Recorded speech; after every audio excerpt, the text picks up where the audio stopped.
what's going on, everyone? Welcome back to the channel. We're going to be going over Week 10 across the NFL, just a Pickem style, might make some mention of spreads, etc. We do this every week, and it's a channel out there. I hope you guys are having a great Saturday. I was out there in minus weather, -0, out for a cold plunge this morning. You can follow my life and stuff like that over on my Twitter below. But guys, we're just going to jump into it. I know a lot of you are here for baseball. I'm trying to get football going a little bit more here, and I will hopefully be doing a wrap up on that baseball season. I know some people have been asking for it. Been super busy. I will get to it, I promise you guys, but for now we got to maintain our commitment of going over the games. I didn't review where my records are. It's been somewhat of a rough couple weeks. Been basically 500 over the past few weeks. I think I'm only about 20 games over 500 in Pickem, and it's even tighter in spread now, so I'm not going to waste time. Let's just jump into it. First game, Tampa Bay hosting the Seahawks, but they're over in Germany for this one, right? So not really a home game. Seahawks are technically having to travel a little bit further here. I'm not sold that this Buccaneers team had sorted things out. They showed a little bit of promise in the end of the last week's game, but the Seahawks have surprised all season long. Their defense seems to be all these guys stepping up. The offense, I think, with Geno Smith behind the hill, so much baseball. But I think Geno Smith and the Seahawks are going to come in here and upset. I guess it's an upset. 2.5 point favorite Bucks, but I like the Seahawks here. Both going to Germany.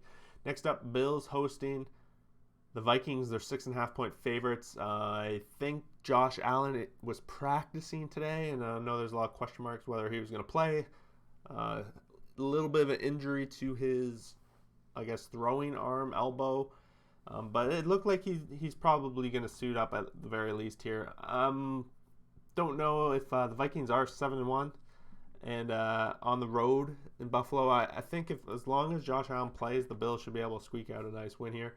Vikings seem to be matching up with teams right at the right time for the most part of the season. I know they got Dolphins when they were a little bit down with injuries, and now the only loss they have on the season is when they played the Eagles, and the Eagles really smashed them up. I think this is a real big test for the Vikings to show that they are the team that their record shows. Next up, Bears-Lions.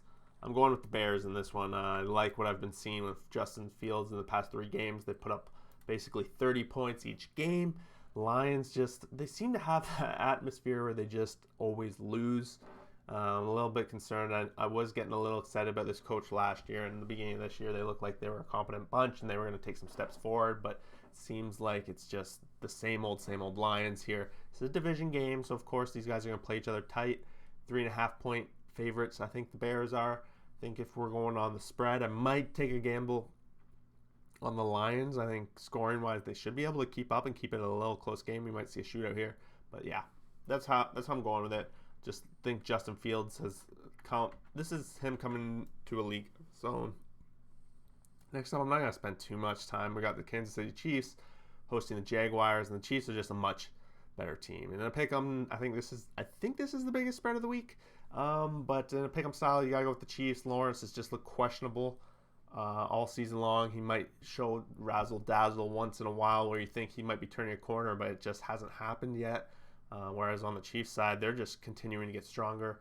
They showed last week what we've known for a number of years now. They can have 1 quarter, 2 quarters that did not go right, but they're gonna find it, turn it on, find the win in the end, and that is why I'm going with the Chiefs. Like, no question about it.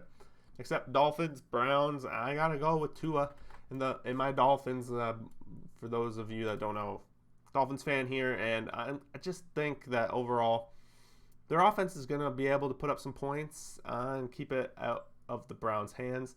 However, if Chubb has a good running day, could be a very close game here, and I know I'm probably playing a little bit biased here when I'm going with the Dolphins. This game might be a lot closer than it seems.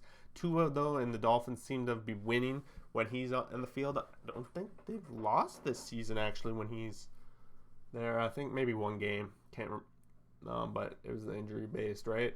So a lot. Still looking for that first loss. I don't know if it's coming against the Browns. Next up, Giants, Houston.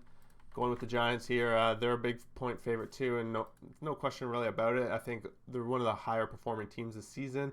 Might have came back down to earth a little bit now with that loss to the Seahawks, but they're still very much in the playoff hunt, and they got a team that should pretty much walk over the Texans. Their offense is better. Barkley should just be able to run it a little bit here, but it'll be interesting to see if Pierce can keep the game somewhat close with the Texans, but they're going to have to find a way to score points, and Giants defense has been pretty solid this year. Next up, we got a solid game that I'm pretty excited about. TJ Watt finally making a comeback, and the Steelers are a little bit of an underdog here against the Saints, who are on the road. Saints, their defense has really shown, especially that they can keep games low scoring, right? And it's going to be hard to see if Kenny Pickett has any chance to get some offense going here. I think in a Pickem style here, got to go with the Saints. I think the defense is going to make the difference here, and they might be able to walk away with some points, some turnovers. They're going to win the turnover battle, I would suspect. There's a little bit of figuring out what's going on at the running back for the Steelers. Is he going to take carries away from Harris? I forget his name, but the rookie guy there. That's one thing to keep your eye on. Titans, Broncos. I'm going with the Broncos in this one.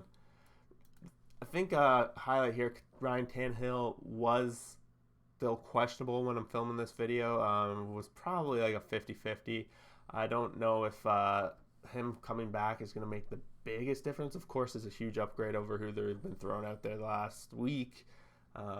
But I think this is a Broncos team that wants something to prove. They won that game overseas before their bye week, and now they're going to try to keep it rolling against the Jags and now into the Titans. This is a big time come up. We're going to see a very low scoring game. I think the Broncos can squeeze one out here, and I wouldn't be surprised if it's like 12-10, something crazy like that. And of course, when I'm predicting something like that, we all know it's going to go to 30s.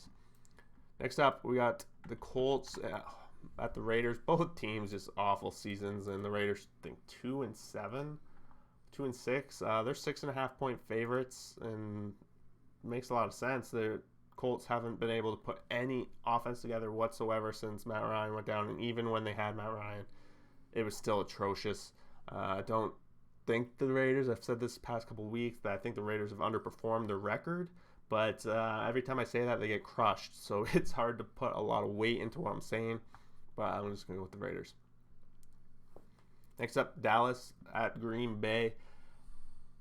This one's been tough. I've been watching the spreads this week, and it opened up as a 5.5 point favorite for Dallas, and it's down to 4, and I think Dallas is the play. I don't know how we're going to see Green Bay break out of the slump that they've been in. It's been pretty atrocious, actually. Aaron Rodgers just seems to not be able to hit wide receivers. I think he's hit the most interceptions all season in his career. Their defense, their offensive line has just not been there, and I think in that situation, Dallas has a big edge here. So I'm going with Dallas, but at the end of the day, I do believe that Aaron Rodgers can steal any game on any given day. So don't count them out. Like, I would not be surprised to see this go the other way. Next up, we got the Cardinals, Rams. This is they played each other in week 3. I believe 20-12 was the final, and it was the Rams with it. Cardinals have Hoskins back, although he was pretty much a non-factor last week, and the Rams just they've been awful. Right now, Stafford's in concussion protocol. We're not sure if he's going to play, and we got Kyler Murray, who was missing a little bit of practice this week with a hamstring injury, but it seemed like he did practice, I think, Thursday. So I would expect to see him there. I do think the Cardinals are going to win this one. With the question mark of Stafford right now, and kind of seeing how their team has been atrocious, like their offensive line has been really bad, not getting much done for them, and really their offense is only run through Cooper Kupp, and if he doesn't make a play, then they're not making anything happen. So I think the Cardinals have a shot to win this one for sure. Next up, 7.5 point favorite 49ers over the Chargers. The Chargers just seem to have all these injuries that have really held them off the wide receiver end of it. It's kind of been tough for Hibbert. We'll see if anything can happen here, but I think with San Fran, I'm not necessarily thinking that they would cover this big of a spread. I think with that, though, they are favored to win. I think they do win this one, but I think it could be a lot tighter. They still haven't really proven themselves to me this season. 4-4 on the year. They bring in McCaffrey, but 2 of those wins have come from the Rams, who have been pretty bad. And as we know, the 49ers pretty much beat the Rams just constantly. So not a lot of way. This is a big test for the 49ers. I expect them to win, but I think it's going to be a lot closer than the spread is indicating. Last game of the week, Monday Nighter. I don't know. The undefeated 8-0 Eagles against the Commanders, who Heineke just throws picks like it's his day job. I think I'm going to go with the Eagles. I don't know if there's much else to say there.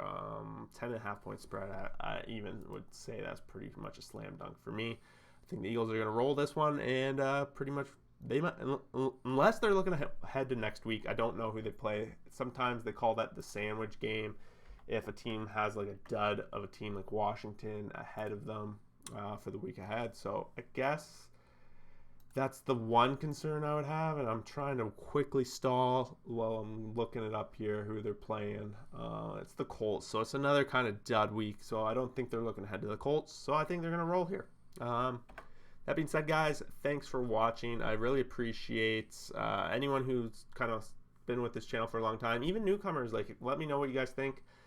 Most of my content and creation I've been focused on lately has been Twitter, trying to kind of grow a community there, help people with personal development goals, stuff like that. So if that's something you're interested in, just follow me along on there, and we're trying to get it done, make this world better, but also following the sports world because it's fun, right? So thanks for watching, guys. We'll see you there for that next video. Peace out.